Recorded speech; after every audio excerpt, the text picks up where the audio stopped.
시청자 여러분 안녕하십니까? 6월 22일 뉴스K 시작합니다. 오늘 국회 대정부질문의 핵심 주제는 추가 경정 예산 편성이었습니다. 대정부질문에 앞서 새정치민주연합이 맞춤형 추경 편성 요구를 골자로 한 대국민 특별성명을 발표했는데요. 새누리당 그리고 오늘 대정부 질문에 출석한 최경환 경제부총리는 명확한 입장을 밝히지 않았습니다. 정치권 취재하고 있는 김종훈 기자 연결해서 상세한 내용 살펴보겠습니다. 김종훈 기자. 네, 김종훈입니다. 네, 오늘 경제 분야 국회 대정부 질문이 있었는데요. 추가 경정 예산에 대해서 정부가 입장을 밝혔습니까?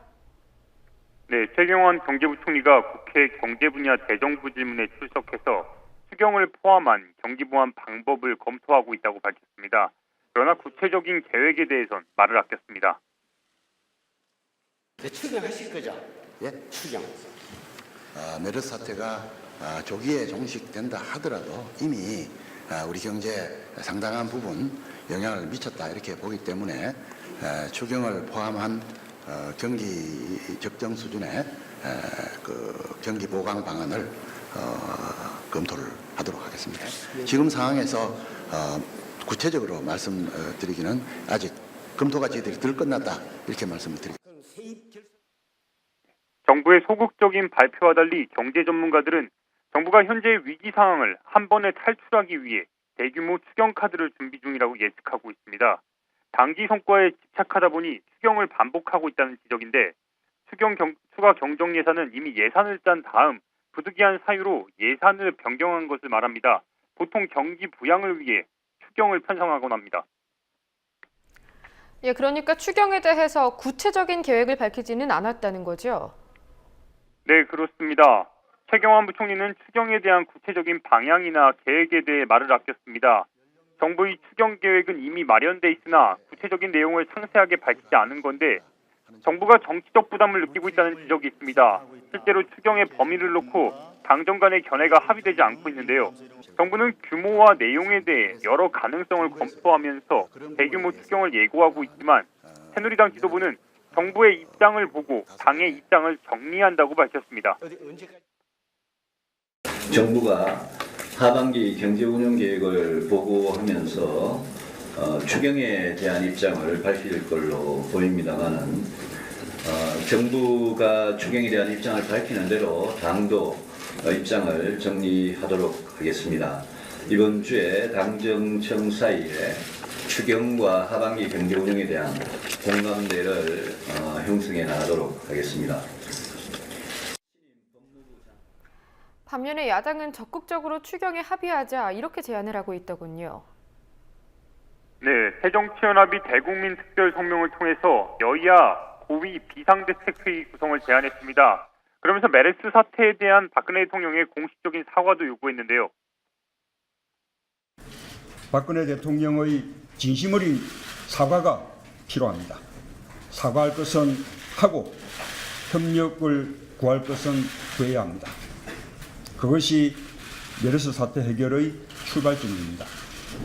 무능과 혼선만을 드러낸 장관과 보건당국은 사태가 수습되고 나면 철저한 진상조사를 통해 엄중하게 책임을 물어야 합니다. 네, 새정치연합은 이어서 메르스 피해 복구와 정상화를 메르스 특별법 그리고 추경을 포함한 서민경제 지원 방안 합의를 제안했습니다. 야당이 다소 공격적인 행보를 취하고 있다고 볼 수 있는데 메르스 사태에 적극적인 태도를 유지함으로써 미온적인 대처로 비판받고 있는 정부와의 차별성을 극대화할 수 있다는 계산이 깔려 있다는 지적입니다. 실제로 오늘 서울신문이 발표한 설문조사에 따르면 메르스 사태의 가장 큰 책임자가 박근혜 대통령이라는 결과가 나와 야당의 행보에 더 강한 동기부여를 하고 있습니다. 예, 새누리당은 새정치민주연합의 제안에 대해서 어떤 입장을 보였습니까? 네, 새누리당은 새정치연합의 제안을 일축했습니다. 박근혜 대통령의 사과와 그리고 메르스 고위비상대책회의 구성을 요구한 것은 시기적으로 매우 부적절한 행동이라는 이유를 댔는데요. 권은희 새누리당 대변인은 서면 브리핑을 통해서 이미 여야가 합의한 국회 메르스 대책 특별위원회도 발족하여 활동 중이라면서 야당의 대국민 성명이 여론을 호도하는 정치 이벤트로 여겨질 수밖에 없다며 새정치연합의 제안을 거부했습니다. 권은희 대변인은 이어서 국가적인 비상사태를 정치적으로 이용한 것은 전형적인 구태 정치라면서 더 이상의 국민 불신 불안 조장 행위는 없어야 한다고 수용 불가 입장을 다시 한번 강조했습니다. 예, 다음으로 성완종 리스트 수사 관련 소식도 좀 알아보겠습니다. 검찰이 김한길 전 새정치민주연합 대표를 소환 조사할 예정이라고 하지 않았습니까? 네, 그렇습니다. 오늘 조선일보가 보도한 내용인데요. 조선일보는 성완종 리스트를 수사 중인 특별수사팀이 김한길 새정치연합 전 대표에게 소환을 통보하고 구체적인 일정을 조율 중이라고 전했습니다. 성완종 리스트에 대한 수사 착수 이후에 검찰이 야당 정치인을 소환 조사한 것은 이번이 처음인데, 앞서 검찰은 김한길 전 대표의 보좌진을 소환해서 성완종 전 회장이 금품 로비를 했는지 여부를 추궁했습니다. 하지만 야당은 공안 통치의 시작이라면서 불만을 감추지 않았습니다.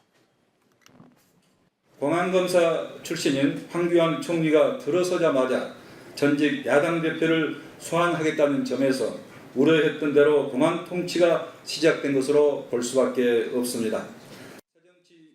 한편 검찰은 김한길 새정치연합 전 대표에 이어서 이인재 새누리당 의원과 노무현 전 대통령의 친형인 노건편 씨에 대해서도 이번 주 중으로 소환 조사를 할 예정이라고 밝혔습니다. 이들에 대한 조사를 마친 후엔 성완종 리스트와 관련된 최종 수사 결과가 발표될 것으로 전망되고 있는데요. 성완종 리스트 8인에 대한 조사가 완전히 이루어지지 않은 상태에서 벌써부터 수사 종료 이야기가 나오고 있는 겁니다.